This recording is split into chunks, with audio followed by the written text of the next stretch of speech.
Welcome back, everybody. This is Eric here with Iraq Veteran 8888. All right, today I've got a nice informational video here for you, and I'm going to attempt to kind of break down a lot of our handgun options that are out there, some different action types, different sizes, some different options for you to consider. If you're watching this video, the chances are you're probably new to buying handguns, and you've seen the plethora of random options that are out there, and you're probably thinking, what in the heck do I even where do I even begin, right? I mean, there's a lot to consider. There's a lot of different price points, there's different options, and all of these things can be quite confusing to the would-be new handgun or revolver purchaser. Chances are you've probably seen some of the things that have been going on in the world, and you've decided that you want to arm yourself and have the tools to protect yourself. Perhaps you want to carry on your person and have a gun on you all the time, just in case something goes down. Maybe you just want a gun for the house. So there's a lot of reasons why people are going to, want to arm themselves and have a pistol at their disposal. And in today's video, we're going to primarily be looking at pistols and revolvers. But today is an attempt to point you in the right direction and hopefully give you some food for thought when you're making your first handgun or revolver purchase. Before we get started, I would like to thank our friends at Sonoran Desert Institute for supporting today's video. If you're looking for a career in gunsmithing, they are definitely your go-to source of information. They've got some great curriculum, awesome instructors, great distance learning opportunities. They've got a great drone program. They've got a lot of stuff on the business side that'll teach you how to have an FFL and run a gun business properly without, running awry of anything. Check them out. SDI, Sonoran Desert Institute, and tell them Eric sent you. Great group of people and a long-time supporter of the channel. So over the years, we've cut a lot of different content about this type of stuff.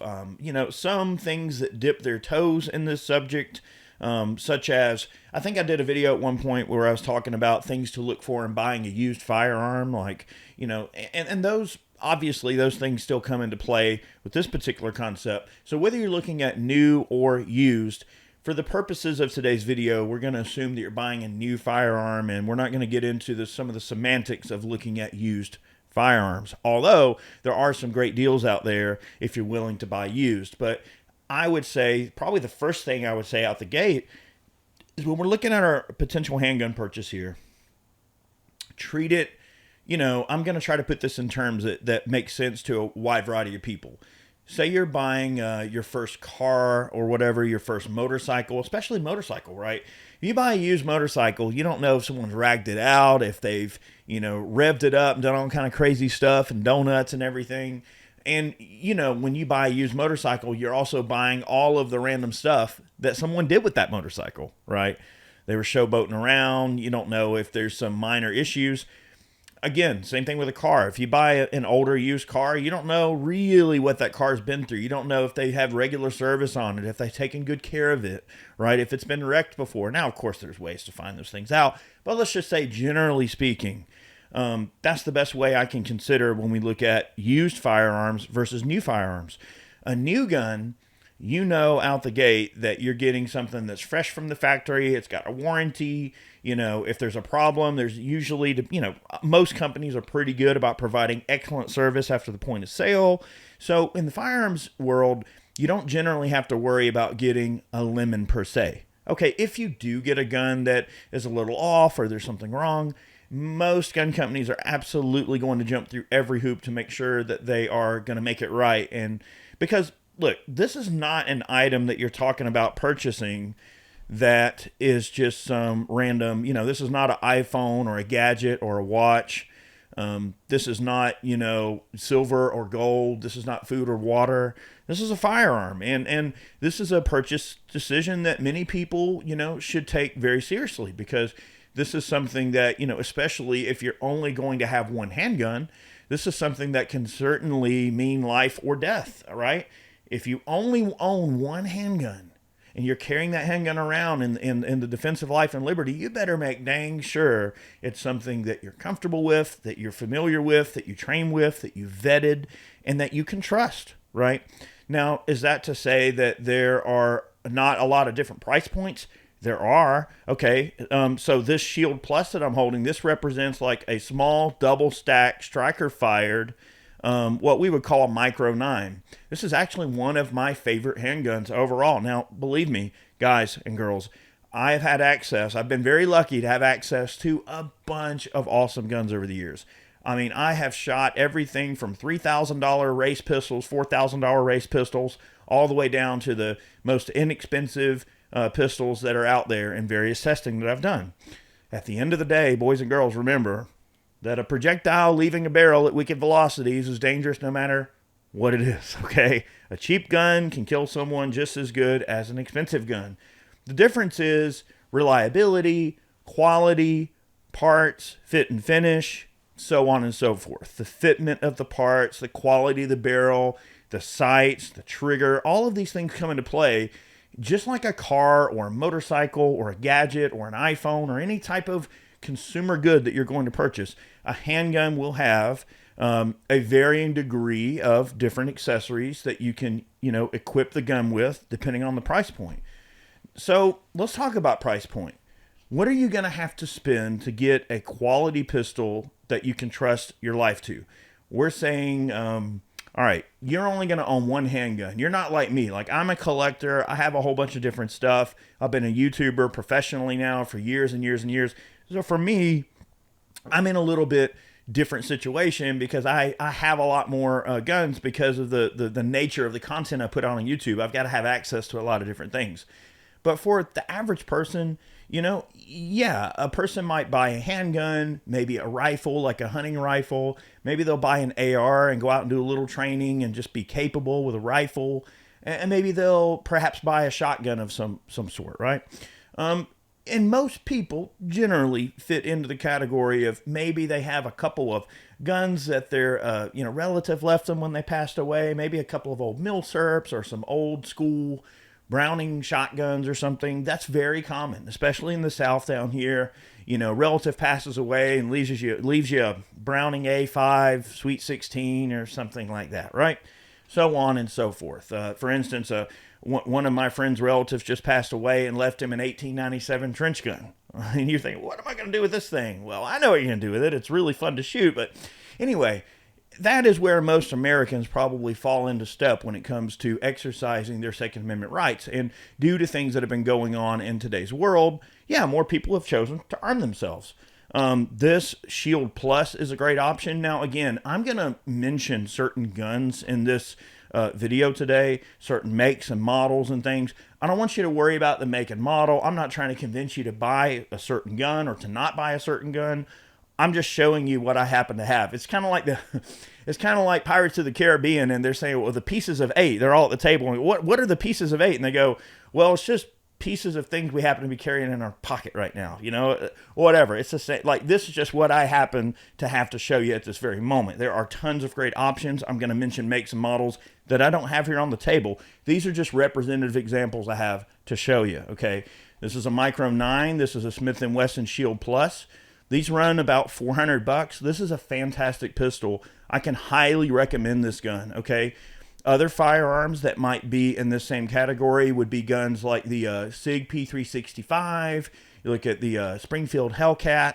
You're looking at lots of small guns like that. The Ruger Max Pro or the Max 9, the Ruger LC9. So there's guns from Ruger, Smith & Wesson. Of course, the Glock 42, Glock 43 kind of fits in this type of size reference for a handgun. So lots of manufacturers now, even Kimber has their Solo series, they have their Micro series. So every company now is putting out some type of a small double stack striker fired pistol.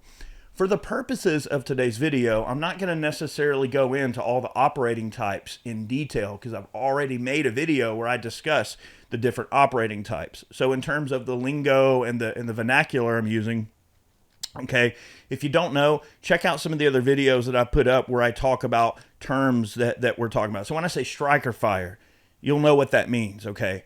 But a striker fire gun in a Micro 9 category, this is probably one of the most popular guns out right now because it's small, lightweight, easy to shoot, generous capacity, easy to hide, and this gun comes with factory night sights for like $400.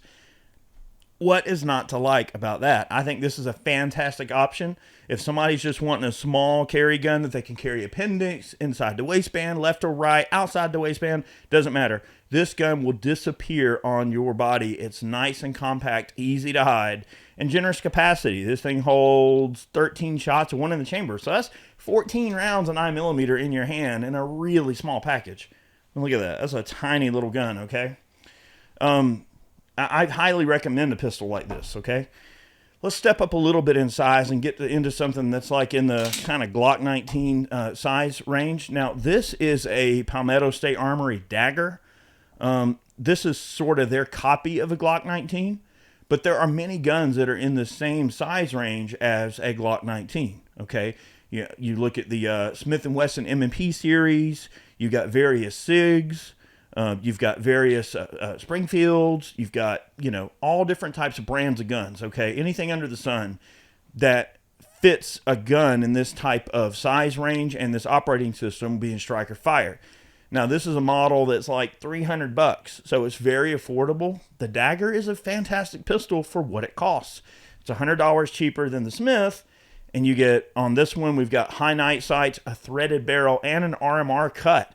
What does that mean? Well, let's look at this pistol, okay? This is a Stoeger STR9 Combat, all right? So this gun is produced by Stoeger, all right, again. And this one kind of shares a lot of the features of the Glock pistol, but you can see you've got high vis sights, a Crimson Trace red dot, and you got a suppressor on this particular gun. You have a flared mag well for fast magazine changes, generous capacity, and guess what? These guns are like $250 barking dollars. Obviously, the suppressor is a separate accessory. But I'm just here to show you that you can trick out a pistol and get all the cool gas if that's something you're looking to do. But the base gun, they even have compacts of this gun now that are like $200, okay?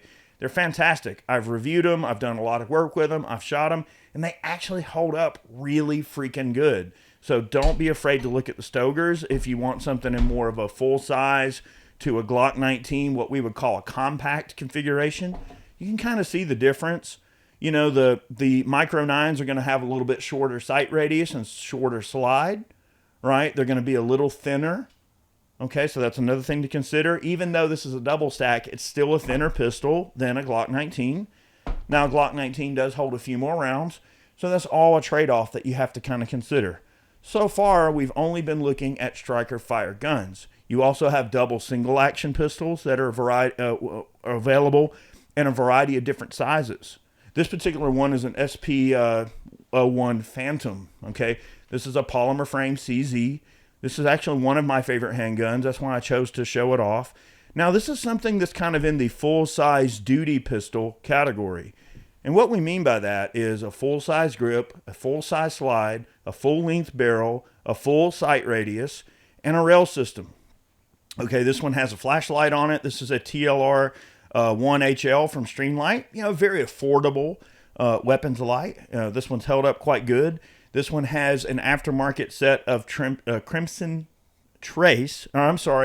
These are True Glow night sights that are on this particular gun. So this is a great pistol, being a double single action. It is a semi-auto, obviously. It has a decocking mechanism, double action, and single action. So very, very nice pistol. This thing is one straight shooter, one of my favorite shooting semi-autos. And of course, okay, what are guns that are sort of in this category? Beretta M9, Beretta M92, right? You got CZ75, the CZ SP01 as we see here. Any gun that has an external hammer that's double single action, whether it's a drop hammer safety or safety only, Tankfolio, guns that are kind of in that type of sort of vibe, okay? So it can be a variety of different guns, but definitely something cool to look at. I mean, I prefer for a Life and Liberty gun, a striker fire gun. However, I do love this particular pistol. It's fantastic. All right, what about 1911? So I've got a variety of pistols here to show you. This is a Browning BRN 1911, which is this is in the Retro series. These are produced, I want to say they're produced by Ed Brown, but they're really good. This is a stainless steel frame. It's got the two-tone look. This particular pistol, okay, is definitely a high-end pistol, but you see a lot of these handguns in movies and stuff. So the 1911 has been around a very long time, and basically what this is a 45 ACP with a single stack magazine. All right, sometime later there were some revisions made to this overall design aspect, and you get into the 2011. This is a Staccato CS. Now this is a very high-end single action 2011 that is in a kind of commander size. Is a short carry gun that's made by Staccato. Now this is their entry into the carry market. Now you've got this Staccato holds, I want to say it's 16 rounds in the mag, one in the chamber, makes 17 rounds in this Staccato CS. I've done a full video on this gun, and it is one straight shooter. Now look, Staccato makes a really high-end gun, okay? So it may surprise you that when we look at something like, okay, we're getting into the size of like the Shield Plus. You can see that these guns are very similar. The Staccato's a little fatter, maybe a little bit longer, a little bit heftier sights, but overall, pretty similar profile. It's going to disappear on your body about the same.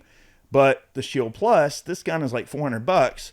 The Staccato definitely represents what we would consider kind of in the upper end range of handgun offerings. These retail, I think, for like $1,600. So definitely a lot more, but as you shoot and get to learn how to shoot, you will learn that there are a lot of things about these pistols that are absolutely fantastic. A super crisp trigger, really good sights, forward and rear opposed cocking serrations, rail system, a nice hybrid frame that can be swapped out and changed around and customized, really tough magazines that are really well made, just an excellent fit and finish, and blisteringly wicked good accuracy. But that kind of performance and features and workmanship and craftsmanship comes at a cost. So those are all things to consider. The Staccato CS is a fine gun. Is this something that everybody's just going to go out and buy one? Maybe not, but it is an option, right? You know, a nice 1911. And maybe if somebody doesn't want a double stack 9mm 2011, maybe they want a 1911. All right, well, a single stack 45 ACP. Now you've got a full size slide, a full length barrel, and you're shooting 45 ACP out of a single stack mag. You're limiting yourself on capacity, but you have good performance, excellent accuracy, really good trigger, good sights, a long sight radius, plenty of velocity, and overall a pretty powerful pistol that is a good man stopper on the street. Now it's a little heftier to carry around, it's a little heavier, but if you want some legit iron, a 1911 is not a bad option, and plenty of people still carry a 1911. Would I want that to be the only gun that I owned if I could only buy one? Probably not. I do carry a scandium frame Smith & Wesson 1911 that has a special scandium frame. It's very lightweight, and it's got a shorter length slide than this Browning right here. I'm sorry, Ed Brown. But that particular gun, it is still a single stack. So it holds, you know, only like 6 or 7 shots, which is okay for my purposes. However, that's just something to keep in mind. If you're wanting a gun with some generous capacity, you're going to have to go with a 2011 in a single action, or something like this Smith & Wesson here in the Shield Plus that holds 13+1, which is some pretty generous capacity. That already doubles up the 1911. You've already carrying double the ammo that you got in the 1911, but in a 9mm and lighter and more compact. So it really just depends on your needs and what you expect. Now, let's not forget about wheel guns, and probably the most famous carry revolver that's out there today on the market is the J-frame Smith & Wesson revolver, okay? J-frame refers to the size frame that the gun uses, hence the name J-frame.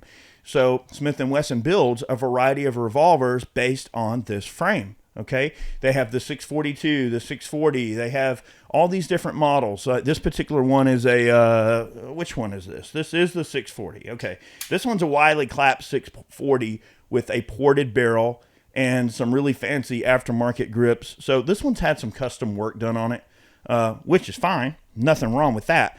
But a standard J-frame revolver is generally going to be a 5-shot, okay? So you're limited on the capacity. But the thing about this gun and the 38 Special is that you do get probably a little bit more power than a 9mm. So yeah, you got 5 shots, but it's generally a little more powerful. Okay, so decent power and a very small, compact, easy to hide. You have a double action only trigger. Okay, there is a hammer inside of the frame, but you don't see it. It's not exposed. You can't reach up and cock it. Now, some of these models, yes, they do have an external hammer, but generally the 640 series and guns like this in the J frame, for carry purposes, are going to have the internal hammer. And the nice thing about that is there's nothing to snatch on your clothes when you draw it. So it makes for a nice smooth pistol that's easy to draw, easy to conceal, and this thing absolutely disappears on your body. It's even smaller than the double stack Smith & Wesson Shield Plus by a decent margin. It's thinner, save for the cylinder. The frame and gun itself is much thinner than even this thinnest pistol that we have here. Now, granted, reloads are slower, so that's something to consider. In the duress of stress in combat, you're probably not going to have time to try and reload this thing. 5 shots is going to be kind of it. Now, you practice a lot and get really good at it. Yes, you can use speed loaders and you can reload this thing. But I would say in a duress situation of duress or stressful situation, 5 shots is probably going to be it. Whatever's going to happen in that little altercation is probably going to be done in that 5 shots. Okay, so keep that in mind. Revolvers are a great backup option. This is a great ankle gun. This is a wonderful pistol to have as just a go check the mail kind of gun or go to the grocery store kind of gun, that sort of thing. When you're going downtown, you're going to go, out. You might want a little more capacity, faster follow-up shots, maybe a spare mag or something like that. So you can always adjust the gun you carry on you depending on, the amount of potential threat level that you may be within. I mean, if you're just going to church or something, yeah, small semi-auto is probably fine, whatever. Or you may need a full-size semi-auto or something, depending on what you're trying to accomplish. But this covers the basis pretty well. I mean, we talked about 2011s, 1911s, double single action, striker fired, double action only revolvers, so compact revolvers like your J-frame, and then stuff that fits in that Glock 19, Glock 17 paradigm, the PSA Dagger, the Stoeger STR9 Combat. Of course, don't overlook a Glock 19. Don't overlook a Smith & Wesson M&P. They're all fantastic guns. The 2.0 M&Ps are great. They are fantastic pistols. And there are some pistols that are even smaller than some of the ones that we've shown here. The P365 in its original configuration is a very tiny little gun. Now, it's snappy. That's probably one thing to consider. The smaller the gun, the snappier the recoil is going to be, a little bit harder to hold on to. So with your potential purchase decision, keep in mind you have to hold on to this thing, you've got to shoot it, you've got to point it, you've got to manipulate it. If you have really large hands, it may be difficult to find your way around a super tiny gun, right? Or likewise, if you are a very small frame person with very tiny hands, it may be hard for you to hang on to a big gun and to hide and carry and use a larger gun. Yeah, Is a CZ Phantom a great pistol that holds a lot of rounds? I mean, I think this thing holds like 20 shots. Yeah, it's great, but can you hide it? Will you carry it? Is it a gun that you can actually say that you're going to carry every day and strap this big old thing on your hip? For some people, it may not be a yes, and that's okay. But you have to be realistic about what your option is that you're going to pick. A 1911 is a great pistol, right? Is that to say that you're going to strap this hefty thing to your side every day with that long slide and you're going to carry this thing every day with a couple of extra mags so you can have some extra firepower on you? For a lot of people, that may not be a yes, but for some people, yeah, it may be an option depending on, maybe you're a, motorcycle rider, Harley rider, and you want a cool, old school type of pistol to carry. That's fine. There's nothing wrong with choosing something for aesthetics. That's fine too. It's still a high-performance gun with lots of power and very accurate, okay? I would say for most people in today's environment, what they tend to kind of gravitate towards are the Micro 9s. And, again, I'm not making necessarily recommendations in this video. I'm going to encourage all of you to go to the shop, hold a bunch of guns, and see what you like. Don't necessarily listen to everything you hear on the freaking internet. If somebody likes a gun, that doesn't mean you will. Right? So treat every gun like an individual. You are an individual. Your gun purchase has to reflect what your needs are, what your individual preferences are. And you know what? It's kind of like cars, right? If I went and I bought a Toyota something or another, and then I bought a Honda something or another, both of those cars have great track records, right? They're fantastic. Toyotas are bomb-proof. Hondas are bomb-proof. at the end of the day, they're both going to get me from point A to point B, and they're going to do it efficiently, safely, and for a long time with just basic maintenance. A lot of firearms kind of fall into that same category as well. There are a lot of proven designs out there that are really good, and they're always going to be that good daily driver.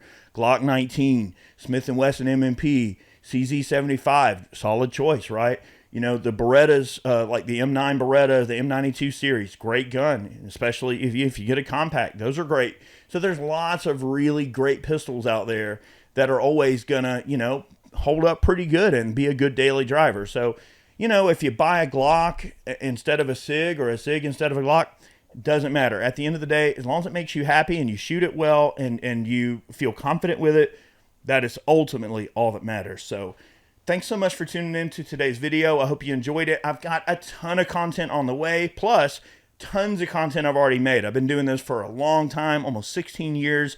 So there's lots of great information here on the channel for you to get yourself oriented with the tools available to you to exercise your Second Amendment rights. So thank you so much. Many more videos on the way. We'll see you soon.